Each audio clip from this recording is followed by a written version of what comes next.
Welcome to Cartoonist Kayfabe. My name is Ed Piskor. And I'm Tom Scholey, author of Jack Kirby, The Epic Life of the King of Comics, and Fantastic Four Grand Design. Jimmy and I are going to be in Charlotte, North Carolina at the end of this month, June 2022, for Heroes Con. Stop by, check us out. We also want to invite you to like, follow, and subscribe to the YouTube channel. So hit that bell icon so that you can be delivered these videos whenever we post new ones. That helps mitigate the kayfabe effect, which is what happens whenever we talk about a certain subject, a certain comic.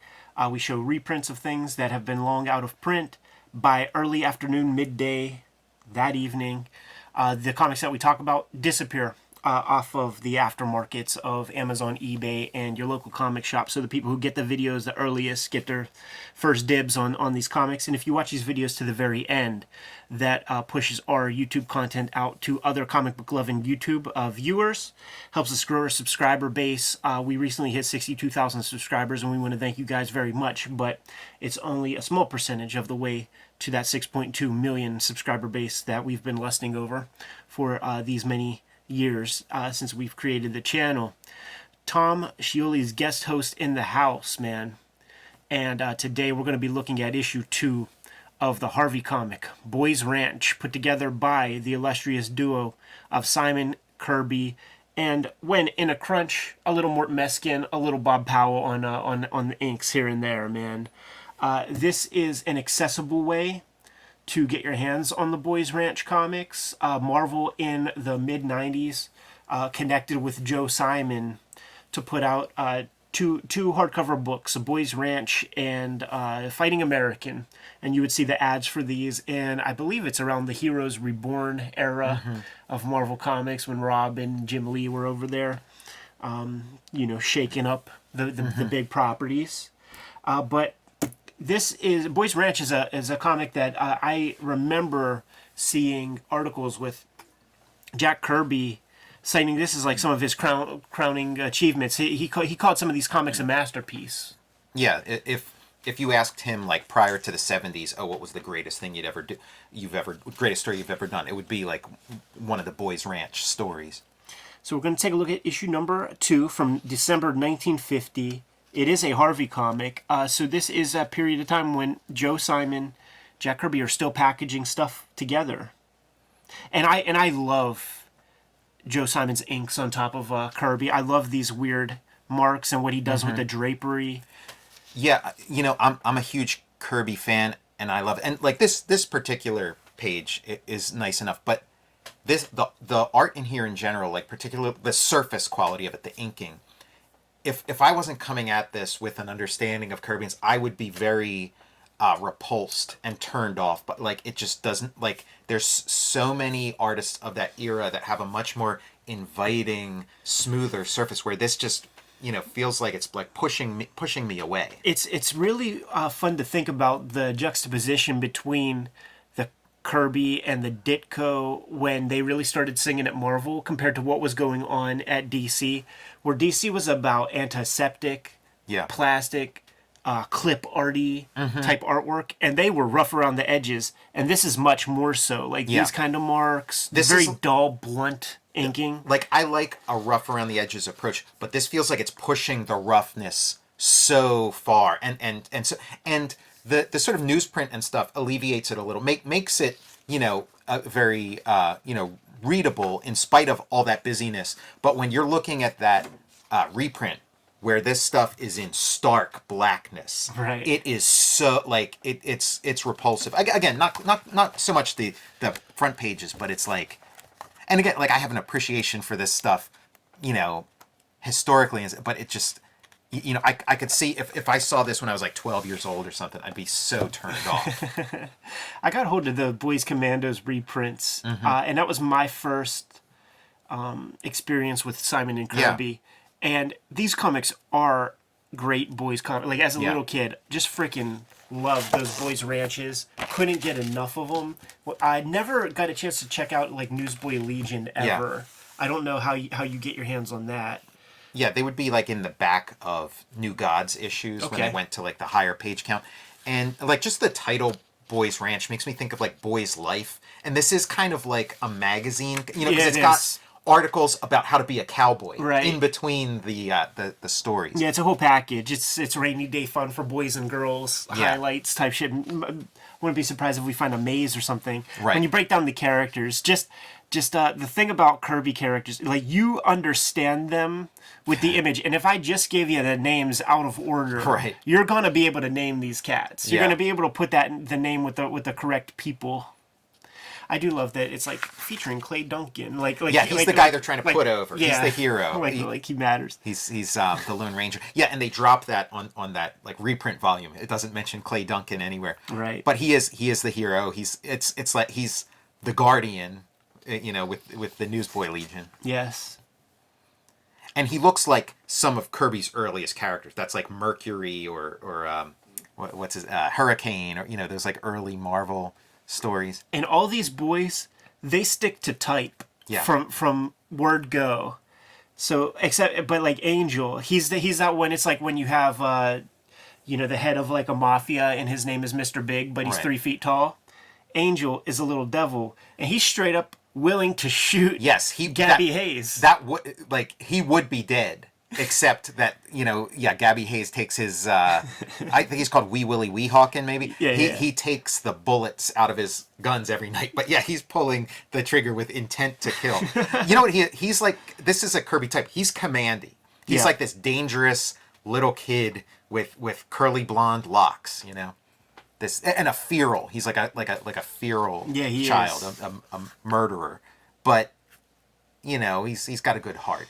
And maybe something in him knew that there weren't bullets. Maybe he could subconsciously tell by the weight that there were no bullets in there, Right. and he wouldn't have fired otherwise. He's all bluster. Yeah. Kind of like Kirby.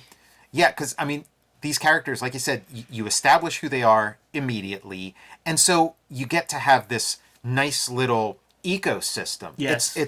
It's filled with, in sort of a genre where it's like, okay, there's Superman all by himself. Like, there's a world going on here. Kirby's he's creating a world and taking you into it. Yeah. He's Clay Duncan is the capable big brother. The Gabby Hayes fellow, Wee Willie Wonka or whatever the fuck. Wee Willie Weehawken.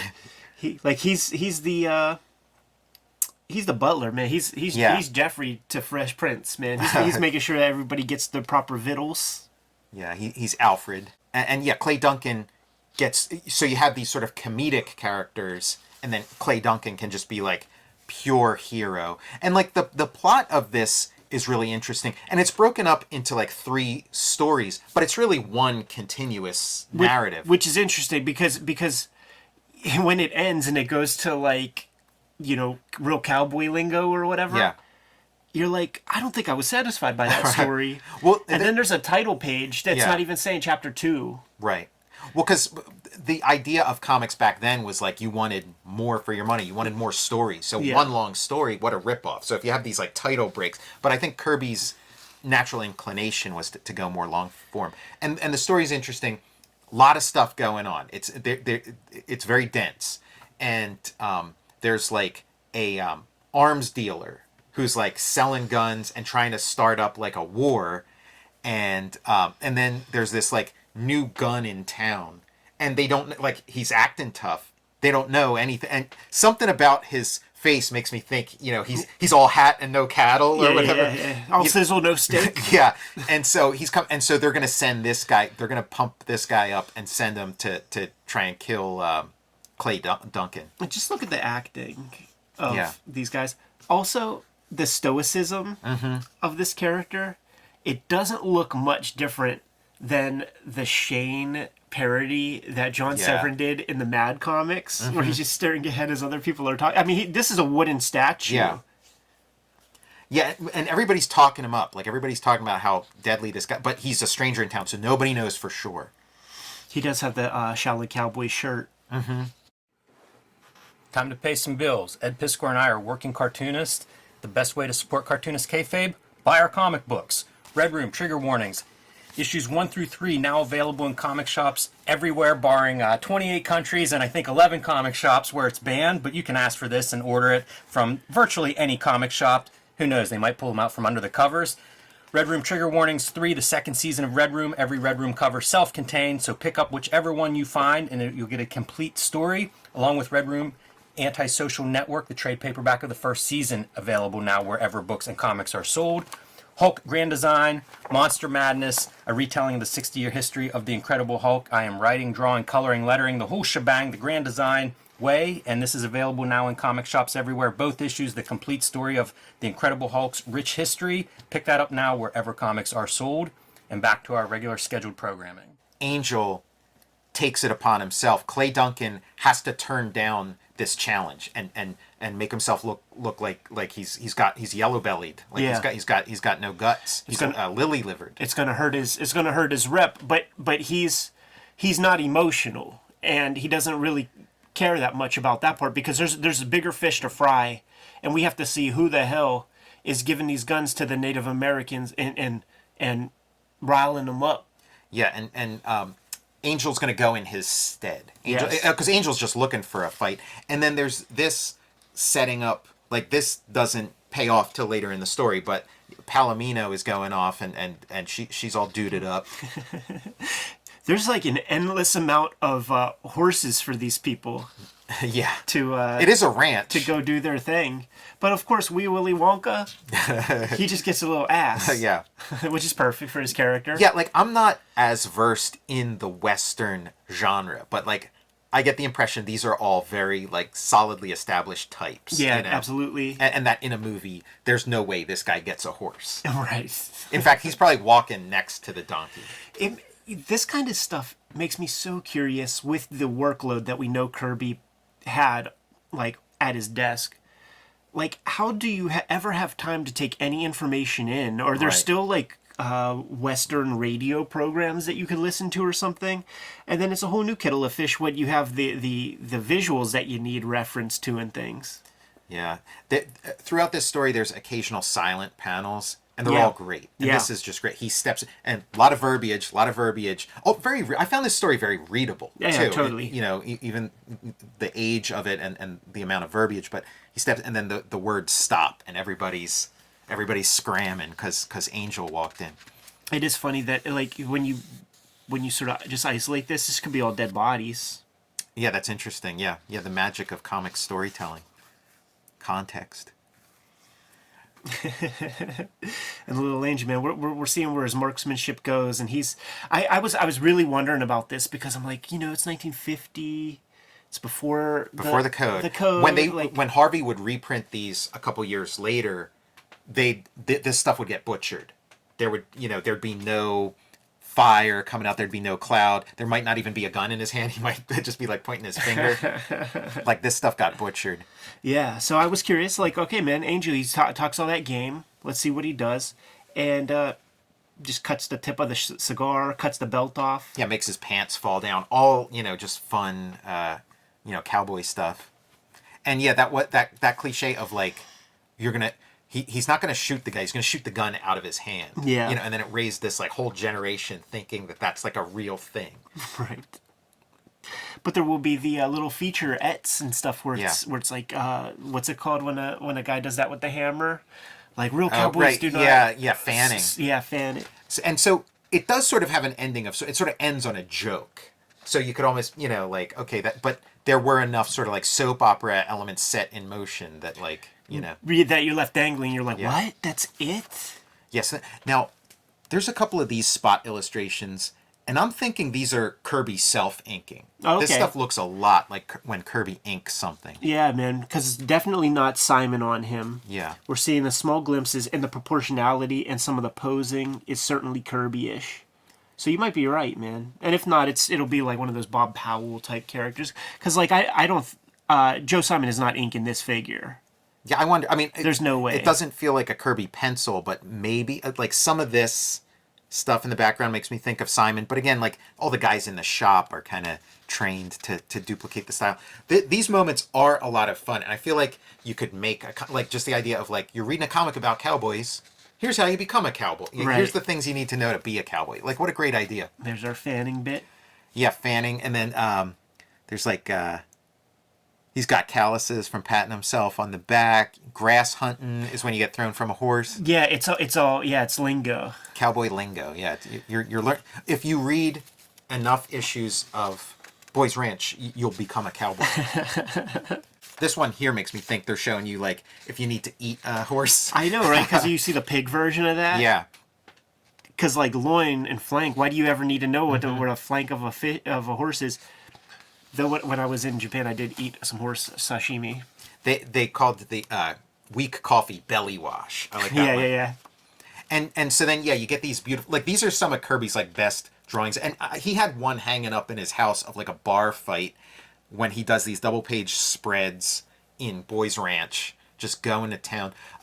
Unfortunately, not part of the story. You know, like, I'd love it if you were reading a Boys Ranch story and then you turn the page and this is, like, a moment in the story. Right.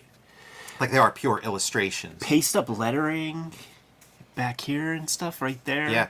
This is kind of also, like, when you'd get those, when Kirby would draw, like, a map or like, here's Asgard. Yeah. You know, it's got that, it's setting this environment for you of 4 massacres, the name of the town that's central to this series. This brush that Joe Simon used makes me feel like he probably like used the same brush from Captain America or something. It's just It's the this same very one. very blunt, dead. But I like it. Yeah, like it is just purely an aesthetic reaction, and I find it repulsive. Like, yeah, and that's just my own, you know, just personal gut level taste. It repels me, but I could see how somebody would love this stuff and fall into it, especially a comics maker and a mark maker, because the mark making is very evident here. Yeah. And it is a form of that, like Kirby squiggle. Like, it's a different kind of mark making, but it's like a language, a calligraphy. So now we got the tease of what Palomino's up to. Now we're going to sort of see her going off on her adventure. Yeah, we got to see what Clay and Palomino are up to. Do you think Kirby used a Palomino Blackwing pencil? Maybe, No? yeah. Yeah, well, you're just grasping for, like, what do I call this character? And you're just looking at what's on your desk. Jack didn't go in for any of that bougie shit, man. Just give me a Ticonderoga with the little green circles on the eraser. On the end.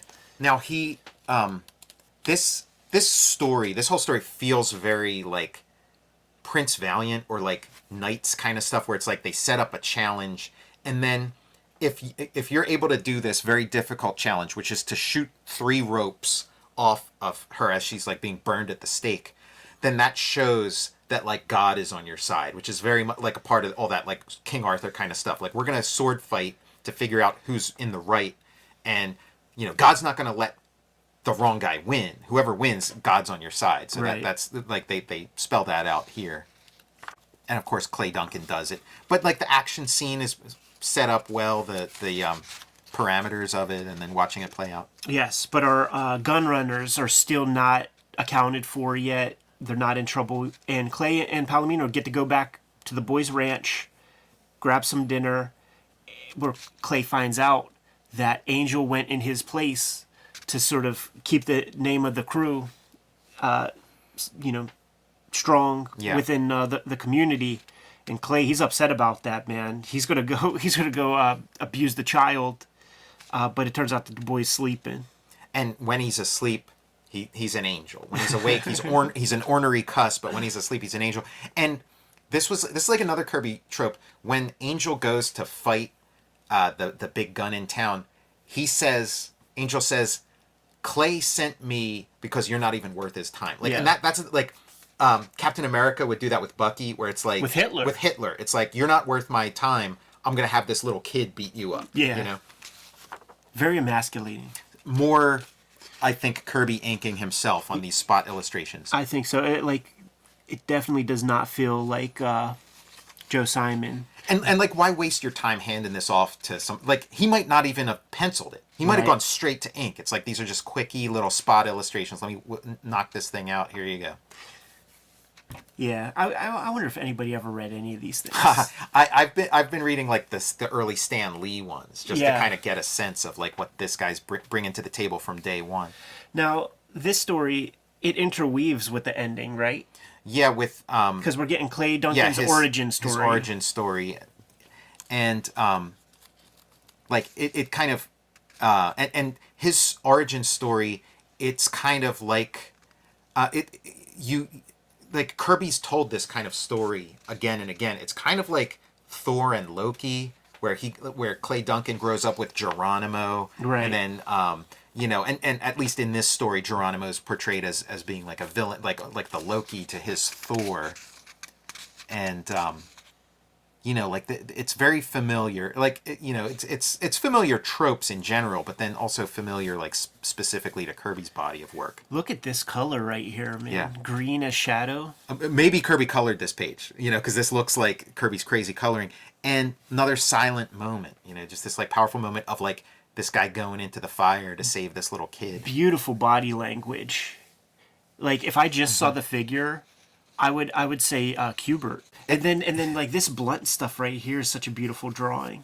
It's also a little bit like Harry Potter's origin. Very busy panels, but broken up perfectly.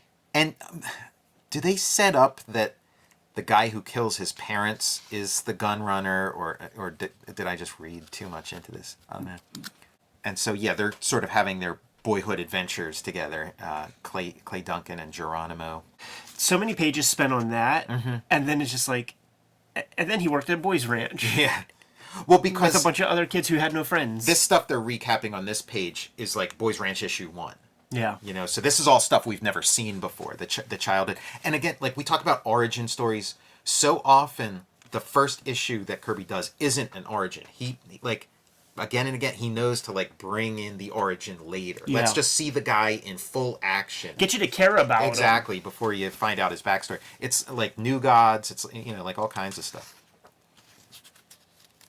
Ads for the next issue. Now this next issue, it teases Mother Delilah, which is the specific story that Kirby would cite as his best story prior to New Gods. After he started doing New Gods, he would cite stories from there as his best story. But Mother Delilah is good. I like this issue a little better. It's just sort of more to my taste. There's a lot of cool stuff going, a lot of pieces coming together. Mother Delilah is very focused and has a punch to it. But this is just what a cool package this issue. When you think of a comic book as a complete experience. And we try to do that with our own work. But all of these pieces are actually not in the Marvel reprint, so I don't have this.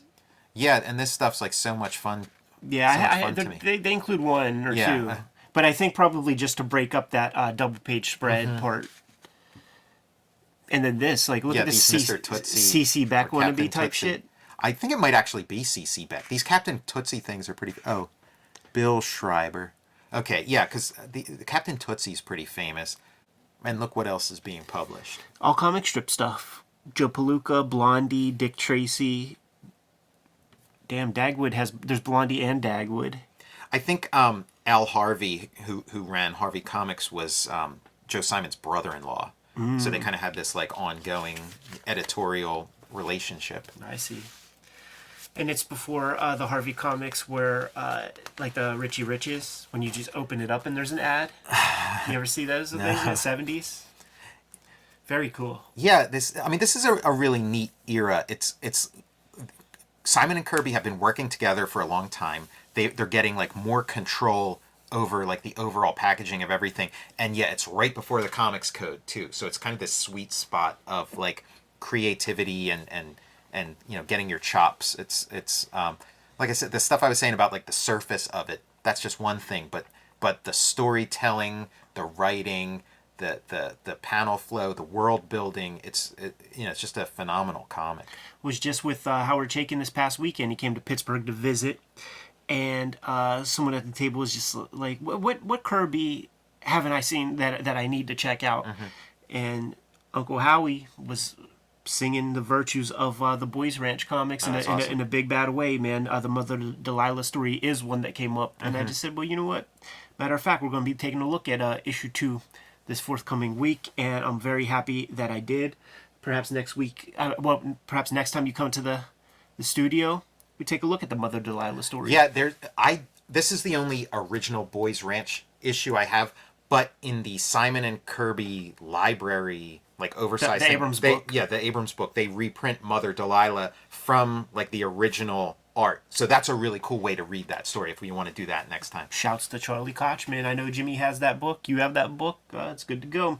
Kayfabers, like, follow, subscribe to the YouTube channel, hit the bell. We'll notify you when new videos are available. And if you're going to be in Charlotte, North Carolina at the end of the month, come to Heroes Con and come say hi to Jim Rugg and myself. Tom, what do you have out there?